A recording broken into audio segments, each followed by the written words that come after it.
Be 100% Catholic. Not 80%. Not 50%. 100%. That was the powerful message from Bishop Athanasius Schneider during a Catholic conference in Ireland.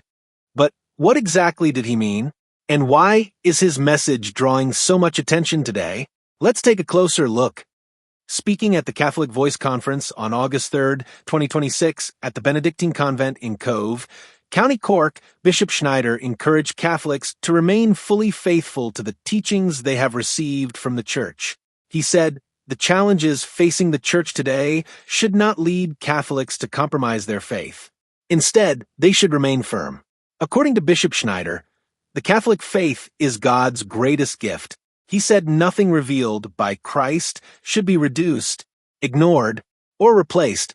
To explain why he feels so strongly, Bishop Schneider shared part of his own life story. He grew up in Kazakhstan during the Soviet era.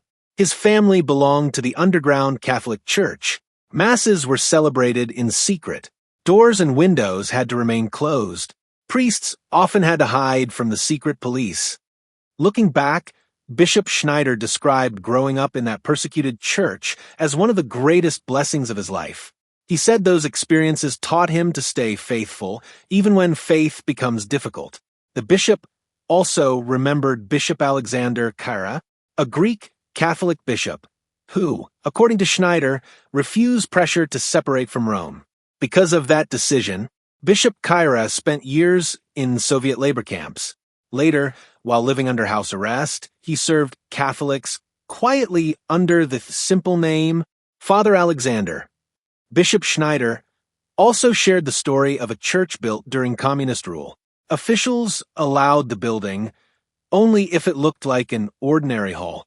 So, the faithful found another solution. They built much of the church underground. Inside, they decorated it beautifully with frescoes, side altars, and sacred art. When it was finally dedicated in 1980, many believers were surprised to discover that Father Alexander was actually a bishop. According to Bishop Schneider, many people wept with joy during the ceremony. Turning to today's church, Bishop Schneider warned against what he described as doctrinal confusion.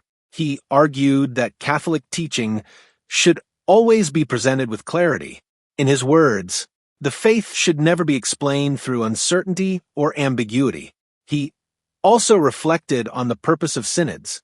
Quoting St. Vincent of Lerins, he said councils should strengthen and clarify the faith already received, rather than replace it with something new. Throughout his address, Bishop Schneider referred to several well-known saints. He quoted St. Augustine, St. Cyprian, St. John Henry Newman, St. Athanasius, and St. Basil the Great.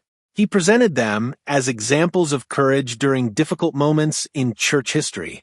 His central message remained consistent from beginning to end: stay faithful, stay hopeful, and remain rooted in Christ. Whether everyone agrees with every point or not, Bishop Schneider's address reminds Catholics that questions about faith, tradition, and unity continue to shape conversations throughout the Church today. What do you think about his message? Does remaining faithful become even more important during times of uncertainty? Share your thoughts in the comments below.